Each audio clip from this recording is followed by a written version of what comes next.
стигнат дистанция до сега. То не е лесно. Не се го дали, чакай. Добре. 3, 2, 1, старт! Кошчето се го потегли! Нямам чувство, че... Добре. Добър старт. Завирайте на Първо препятствие! Вау!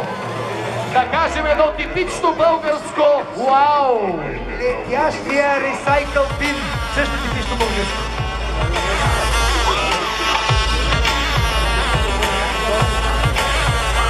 Първия остров, втория остров да видим след малко откъде е, отляво. Болшевик минаха току-що и Света Анастасия. Да, сега да видим как ще мине второ препятствие. Трето невесте! Вау! Мисля, че оператора също пада. Веднага. 40 секунди е. Доста добре.